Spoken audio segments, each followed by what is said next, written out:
Alors, bienvenue à 10 questions avec Mike Cournoyer. Aujourd'hui, comme invité, j'ai la copropriétaire de La Flamme Fourrure, Caroline Pelletier. Ça va bien? Ça va bien, merci. Toi, Michael? Ben oui, ça va très bien. Là, aujourd'hui, les gens ne savent pas, c'est une entrevue matinale, donc je suis pas tout à fait réveillé, donc on va faire ça relax, on va se donner une chance. Je vais sortir le chapeau de questions. Toi qui es une grande fan de l'émission, tu sais comment ça fonctionne. J'ai plusieurs questions. Je connais bien le principe. Tu connais le principe, donc tu sais qu'il y a des questions compromettantes à l'intérieur du chapeau. J'ai accepté de jouer le jeu, donc oui, je suis au courant. Fait que, dans le fond, je vais te laisser en piger. Là, il y en a environ 3000, mais on a juste le temps d'en faire 10. Donc, je vais te laisser en piger une première et on va y aller au fur et à mesure. Et c'est ça, 10 questions avec Mike Cournoyer. Donc, première question. Oh mon Dieu, tu commences avec la seule question sérieuse que j'ai dans le chapeau. On en choisit une autre? Ben, ça va être toi qui vas me le dire. Je vais te la poser, puis on va voir si la question te satisfait. L'Internet amène-t-il plus de positifs ou de négatifs dans la vente au détail? Je crois qu'il y a deux côtés à l'Internet, en fait. Si on regarde pour ce qui est les designers québécois ou les designers émergents, les collections qui sont un peu moins connues ou qui ont besoin d'un petit coup de main, l'Internet va leur apporter ce petit coup de main-là. Comme des designers québécois que j'aime beaucoup, sans l'Internet, ils auraient réussi parce qu'ils sont super talentueux. Mais ça aurait pu prendre un peu plus de temps avant de décoller. D'un autre côté, avec l'Internet, si on parle des multinationales, des multimarques qui sont un peu partout à travers le monde, bien, le client, le consommateur a plus de facilité à le retrouver facilement à un cliquement de doigt ou un clic de souris, à vrai dire. Trouve le produit, peut le commander en étant assis chez eux dans son foyer, en pyjama, son café, l'ordinateur, puis le recevoir à la maison. Rendu là, on pourrait s'éterniser longtemps sur la question. C'est un gros sujet. Un produit, bien, il y a beaucoup de choses autour d'un produit, dont le toucher, l'essayer. Ça apporte des émotions quand on essaye un vêtement. Donc, quand on le reçoit à la maison, on est satisfait, mais on peut l'essayer puis être satisfait, puis ça l'engendre beaucoup, comme le retour ici et ça. Mais il y a deux côtés à la médaille, là. Je peux pas dire que... Il y a l'expérience client d'un côté, puis de l'autre côté, il y a le fait d'être connu. On peut être connu plus rapidement. Plus rapidement. Moi, c'est ça plus pour, c'est ça, peu importe tous les émergents, les nouveaux designers, les nouvelles créations, ceux qui veulent se faire une place sur le marché. Puis, c'est sûr qu'il y a tout le temps un bon côté puis un mauvais côté. Pour le mauvais côté, bien oui, il y a beaucoup plus de compétition sur Internet.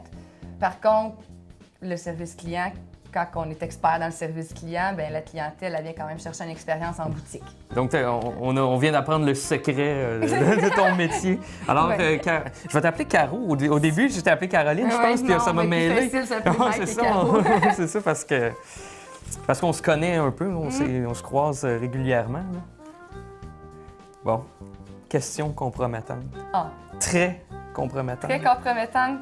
Une vedette québécoise ou américaine qui s'habille mal. Québécoise ou américaine qui s'habille mal? Dans les galas. Mais moi, je regarde des galas des fois, puis je fais comme... Ah, il y en a, là. Ça, je peux pas croire que c'est la mode. Non, je peux pas dire que je pense, mais il y en a. Il y en a beaucoup. C'est juste que j'essaie de penser.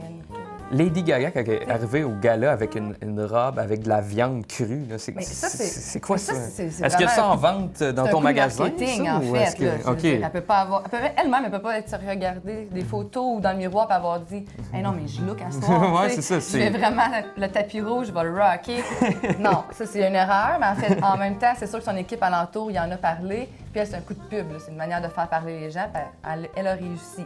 Il y a beaucoup de gens qui vont dire qu'au Québec, Julie Snyder, elle s'habille pas bien. OK. Ben toi, ton point de vue... C'est une question de goût, parce que Julie Snyder, personnellement, s'habille bien. T'sais, je dis souvent, il y a des choses que je vais la regarder, je dis, oh, c'est peut-être pas fait pour elle, mais elle l'assume. Tu sais, quand elle le porte, Julie Snyder, tu la regardes sur un show ou sur un tapis rouge, elle assume très bien ce qu'elle porte sur elle, puis elle est contente, puis elle se sent bien. Pourquoi qu'on irait dire que ça lui fait pas bien? Donc, le secret, c'est d'assumer ses vêtements. Oui, comme Lady Gaga qui range le tapis rouge avec des pièces de viande, elle l'assume. Tu regardes, puis tu dis, jamais j'aurais osé me mettre ça sur le dos, mais... Ben, on en parle encore. C'est sa personnalité, tu sais, c'est comme... Non, mais je pense pas rentrer les robes de viande à la boutique, non. Alors... ça serait un peu trop complexe. Vous l'aurez appris ici, ça sera pas disponible pour printemps-été. Alors voilà. Un peu déçu.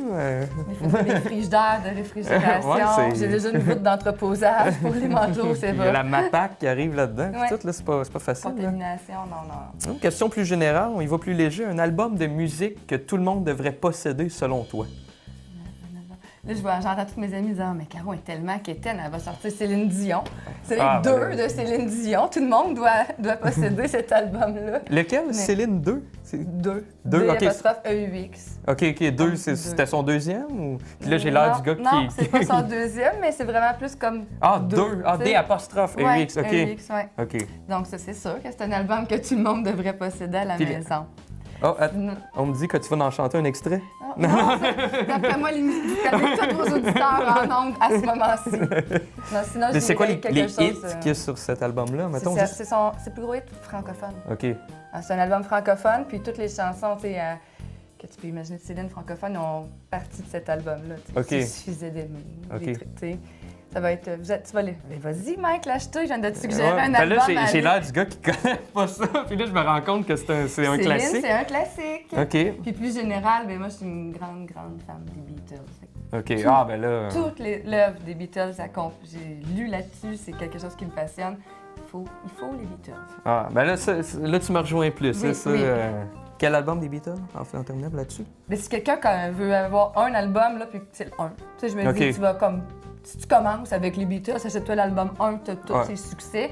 Mais il y a tellement de meilleurs albums qui sont un peu plus moins connus, là. Mais quelqu'un qui veut avoir un album des Beatles, va aller chercher donc, les albums achetés, 1 et 2. On est tôt ce matin! Ouais, c'est ça.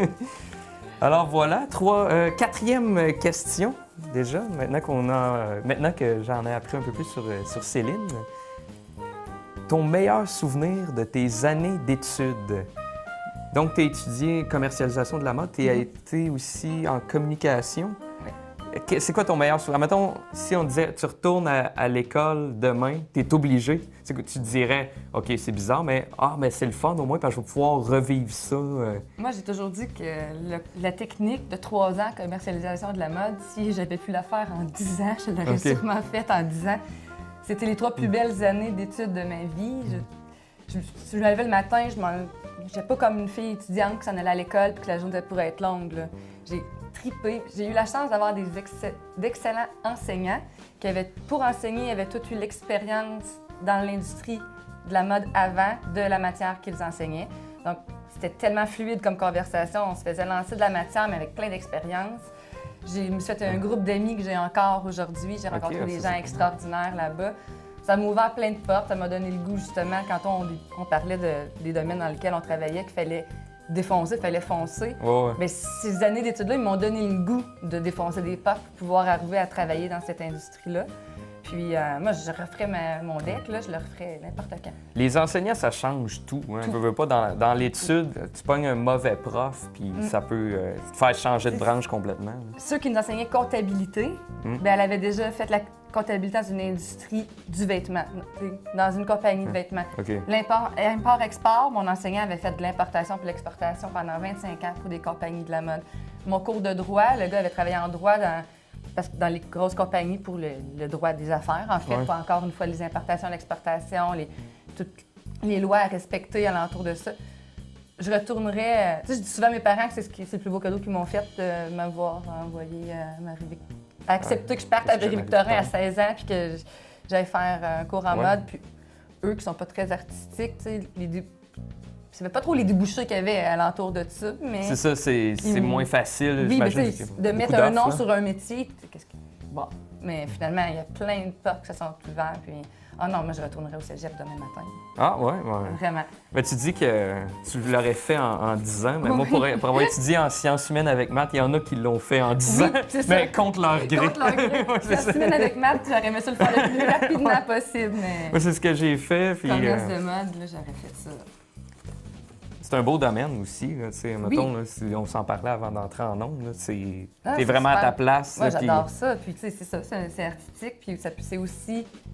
C'est pas juste le côté artistique, moi je suis une personne qui aime ça être organisée, j'aime le droit, la comptabilité. Fait que tout ça rejoint ce que j'aime, en fait. Je vais voir si ma prochaine question va aller en lien avec ce que tu dis. Est-ce que ça t'arrive de... Oh, ça ressemble un peu à une question de plus tôt. Est-ce que ça t'arrive de trouver que certaines modes vestimentaires qui sortent sont complètement champ gauche ou ridicules? Bien, c'est pas que c'est champ gauche ou ridicule. C'est sûr que, encore une fois, ça dépend des opinions des gens. Quand que je trouve ça ridicule, c'est que quand une mode, une tendance qui arrive, là, puis que tout le monde l'adopte. OK. Même malgré eux s'ils l'aiment pas. Moi, c'est ça, je trouve. Comme j'ai de les la misère cheveux, avec ça. Je viens d'avoir le flash. Les cheveux, là, on est moins dans ton domaine, mais la coupe de cheveux rasée sur les côtés, le dessus long avec la couette, ça, tout le monde l'a adopté en même temps. Tout le monde l'a adopté en même temps, mais je me dis, c'est pas que tout le monde aimait ça du jour au lendemain. C'est ça. Comment ça qu'ils l'avaient pas avant? Ou tu sais, comme c'est les hommes avec la barbe. Ouais. Ben, c'est super beau. Mais l'homme qui avait jamais eu de barbe, comment ça qu'il s'est levé un matin et dit, moi, je me laisse ça. C'est des tendances qui viennent influencer, mais en fait, ça veut pas dire qu'ils aiment ça. C'est ça, on dirait que c'est Donc, juste pour... C'est des tendances qui peuvent paraître ridicules. Moi, c'est ce côté-là que je trouve ridicule. Quand les gens arrivent, mais j'ai même pas le en choix. Boutique, c'est quoi la mode en ce moment? Puis là, tu lui montres quelque chose, tu vois que ça rentre pas dans ses goûts. Madame, c'est pas obligé d'adhérer à la mode du moment. T'sais, vous êtes une personne en tant qu'une personne, vous avez des goûts, respectez-vous. Vous n'êtes pas obligé de suivre tout ce qui est écrit au pied et à la lettre, là, comme dans n'importe quel domaine, en fait. On n'est pas obligé de toujours suivre ce qui est écrit, mais non, je pense pas qu'il y ait de tendances ridicules, parce que c'est souvent partant de des tendances exagérées ou qui sortent de l'ordinaire que des vraies tendances ou des belles modes vont arriver. Donc, il faut qu'il y en ait des trucs qui sortent de l'ordinaire pour arriver à quelque chose qu'on voit. Puis ça n'en prend qui ne respectent pas la mode aussi. Là. Ben oui, ça en prend un petit peu des rebelles. 6e question.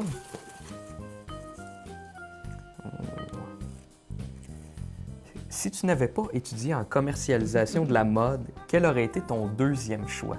Là, vas-y avec de quoi, là, de complètement à l'opposé? Mais c'est complètement à l'opposé. En fait, moi, je devais faire commercialisation de la mode, donc je l'aurais sûrement fait quand même, parce qu'au cégep, je voulais étudier dans quelque chose qui me passionnait. Mais suite à ma technique, je devais rentrer à l'école de droit, pour être avocate. Puis c'est ce qui était mon plan de match, d'aller faire 3 ans en mode pour pouvoir m'amuser pendant ces années-là, puis réussir, c'est sûr, mon cégep. Puis ensuite, je rentrais à l'université en droit. Mon chemin c'était écrit, là. C'est ça que je devais faire. Quand j'ai trippé, j'ai même pas besoin d'en parler, j'ai adoré mon 3 ans à l'école de mode. Quand c'était le temps d'appliquer à l'université, j'ai appliqué en droit, évidemment, puis en communication, sciences politiques. Ça, c'était quelque chose d'autre qui m'intéressait. Puis quand les 2 admissions sont arrivées, bien, finalement, j'ai pas choisi le droit. Puis je me suis en allée à la communication en me disant que la communication va m'ouvrir d'autres portes dans l'industrie de la mode. Mais mon 2e choix de carrière, mais mon premier choix de carrière était avocate. OK. J'écoute encore toutes les émissions, là, j'allais te demander exactement ça. Je me vois tellement, là. Parce qu'il y en a beaucoup, là, comme je disais tantôt, c'est pas un regret parce que j'adore ce que je fais, mais c'est un regret de ne pas l'avoir essayé. C'est ça. De ne pas avoir accepté l'admission puis d'y être allée. Mais je regrette rien, là, comme j'adore ce que je fais. Je voudrais pas te faire regretter ton choix que tu quittes le plateau. J'écoute toutes les émissions, c'est Suits, ouais. qui est en anglais, mais qu'on peut le retrouver en français. Rupture, toutes ces petites émissions-là, je suis wow, moi, ça me passionne. Là. Je le vois que j'aurais pu s'arrêter une autre alternative. Ben même moi, vu qu'il y en a beaucoup à télé, je regarde ça, mettons, des District 31 qui est plus le domaine policier et tout, je fais comment, mon Dieu. J'aime beaucoup le travail d'équipe. Je suis une fille qui adore travailler en équipe, puis travailler seule, même si j'ai une idée, j'aime ça la partager avec quelqu'un, avoir le feedback de l'autre.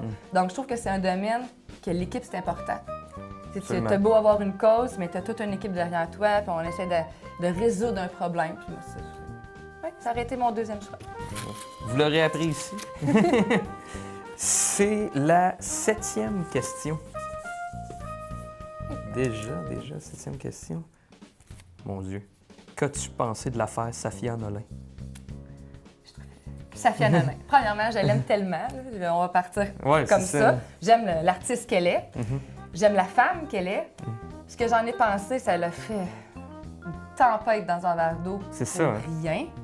Honnêtement, qu'elle porte un chandail de Jerry Boulet, un de nos super bons artistes du Québec. C'est comme un hommage qu'elle lui a fait dans un show, dans un gala de musique en plus. C'est ça. Il y avait Philippe Brack qui portait un T-shirt quand il est allé avec André Ansazil présenter un prix, qui s'était écrit, ça me manque, là, mais qui était Ouais. avec un écriteau aussi. Mais c'était limite vulgaire, je pense. Oui, je me rappelle pas, c'est là, mais. ridicule qu'un gilet de Jerry Boulet. Ouais. On n'en a pas parlé, puis c'est correct. Les deux, je les trouvais très bien habillés. Jean Leloup, ça fait des années qu'il se présente dans des tapis rouges, qu'on parle jamais, on n'en parle plus. Je veux dire, Ouais, c'est c'est comme ça. ça. Safia Nolin, elle avait un jeans, un t-shirt. Ce qui a le plus choqué, c'est les paroles qu'elle a dites Ouais, sur ok. le stage, mais c'est de son habillement qu'on a entendu le plus parler. C'est bizarre pareil. Parce que c'est- ce qui a choqué les gens ou les Québécois en général qui étaient assis dans leur salon, c'est ce qu'elle a dit. Comment elle s'est exprimée, puis comment elle, en tant que femme, elle n'a pas fait attention à ses paroles, son allure, son C'est le fait que ce soit une femme. stéréotype. Là. Ben, C'est étant comme- donné que Philippe Braque, lui, ça avait passé Ben dans oui, le bar. puis Jean Il Leloup était peut dire présentateur n'importe quelle en plus. niaiserie sur le stage, puis ça va passer. Elle va avoir appris de ça. Je pense que nous aussi, les téléspectateurs, j'espère qu'ils vont avoir appris de ça aussi. Ouais. Ben, bonne nouvelle, ça l'a fait connaître la personne, Vraiment, la ces chanteuse, elle a albums vendu. ont, ouais. tu sais, ont augmenté, c'était un bien pour un mal. Ouais. En fait. Parlez-en bien, parlez-en mal, mais parlez-en. Exactement, exactement. 8e question. 8e. As-tu pris des résolutions pour 2017? Parce que c'est la première entrevue de 2017, là. Je veux juste savoir, là. Non, Non? non, résolution, tu sais, tant qu'on en prend, pas trop les tenir, c'est pas Ouais. quelque chose... Tu fait des objectifs d'affaires en tant des qu'entrepreneur? objectifs, toujours. Ouais. J'ai toujours plein d'objectifs d'affaires, des objectifs personnels aussi. Mais, des résolutions 2017, non. Non? C'est ça. C'est plus des objectifs que je peux me donner à n'importe quel moment de l'année aussi. Là. OK. C'est pas en janvier que je me dis, bon, dressons une liste d'objectifs à atteindre cette année. Non, je sais où je veux aller, je sais comment je veux que 2017 Ça passe se un passe, peu. mais on n'a pas le contrôle sur tout. Mais non, mais oui, j'ai des objectifs, mais pas de résolution. OK, mais c'est correct, ça. Les J'aime pas le mot résolutions... résolution. Les résolutions, c'est totalement 2015. ça. C'est fini. C'est ça. fini. On met fin à ça, tout le monde. 9e et avant-dernière question. Oh, là, je suis gêné. Là. Tu regardes Toi, t'es gêné? Ouais, je suis très gêné. Tu regardes l'émission souvent. As-tu un conseil mode pour moi afin que je puisse rehausser mon image? Ça, c'est souvent une question que les gens vont me demander. Ben oui, je le sais, je le sais. As-tu un conseil mode pour moi pour Non. hausser? Non, tu sais, t'es déjà tellement toi-même. Là, OK. tu sais. Moi, c'est ce que je dis à tout le monde. Faut jamais se déguiser parce que t'animes un show, là, finalement. T'es Comme pareil as you comme are, dans là. la rue, là, tu sais. Ouais. C'est exactement. Où les gens, quand des fois c'est un événement, t'as une soirée, Ouais. viens t'habiller. Déguise-toi pas, mais en pas trop. Si toute la soirée, tu te vois dans le miroir et tu fais le saut parce que c'est pas toi ou que tu te tires sur ton veston parce que t'aimes pas ça mettre un veston, ta cravate, elle t'étouffe. Ouais. C'est sûr qu'il y a des règles à suivre. C'est pas- Il y a des bases. C'est des mettons. bases. Non, tu restes toi-même. Tu peux mettre un t-shirt de Jerry Boulet puis ça va Ok, passer, parfait. mec. Ça va être super. Non, c'est... L'important, c'est d'être soi-même puis d'être bien. OK. Là, j'avais très peur. J'avais peur que tu me Non. dises, ouais, ton linge. Ton linge, avec ta une face garde-robe de. est à refaire. OK, bon, non. Ce n'est pas le cas. J'avais peur que tu la piges. Là, mon fait- stress vient de Tu vois, tomber. c'est passé. Hey, la dernière question. Ça Hi. passe vite, ça passe Ça vite. passe très vite. J'espère qu'on va finir avec une question compromettante. Une question quand même, ça peut aller dans toutes les directions. On te donne l'opportunité de voyager dans le temps. Tu vas à quelle époque? Je m'en vais... je m'en vais à Woodstock, là, des années Woodstock, 60. donc Ouais, ouais, fin moi, je- 70 à Oui, peu près? oui, moi, je m'en vais vivre ça, puis... Côté hippie un Oui. peu? Ouais. Tu sais, moi, je veux voir Jimi Hendrix, ce stage-là, Ok. puis je veux... non, vraiment, je retourne dans ces années-là. Je dis toujours que j'ai... Les Beatles aussi, peut-être? Oui, c'est toute cette époque-là que j'aimerais revivre, le côté peace and love, le laisser aller, zen, profiter de la vie. Puis, je dis souvent que je suis pas née dans la bonne époque, c'est pas vrai, on peut toujours profiter de la vie et être zen. Puis en 2017, c'est juste, je sais pas, il y avait comme on dirait qu'il y avait un esprit qui régnait, que tout le monde était sur le même beat. Ouais, Ça, c'est c'est ça. un beat qui m'intéresse. Puis aujourd'hui, le Fait que, beat, est-ce que c'est trop... on est Vite, trop... hein? Ouais, c'est Ça va vraiment vite aujourd'hui. Moi, des fois, pourquoi tout le monde court comme ça si tout le monde est essoufflé? Exactement. On devrait Bon, juste tout comme ralentir le beat, puis le beat va nous suivre. C'est nous autres qui gérons. Mais bon, c'est ça. C'est la première fois qu'on a une bonne finale pour l'émission. Ouais, puis là, avec tout respect pour tout le monde qui est passé, mais gars, ce qu'on en retient, Sérieuse. ralentissez le beat, habillez comme vous voulez, achetez les albums 1 et 2. C'est tout ce qu'il faut savoir. Soyez vous-même. That's it. Ben, merci beaucoup, Caro. Merci C'était à bien toi, agréable. Ça m'a vraiment fait plaisir. Une belle rencontre. Et toutes les capsules de Mike 10 questions sont disponibles au www.epix.tv. /Mike. Est-ce qu'on dit encore ça, www? Je pense que ça va de soi. En 2017, ça doit aller de soi. C'est 2015. C'est tellement 2015. C'est tellement 2015. Donc, merci et bonne semaine à tous. Bye bye.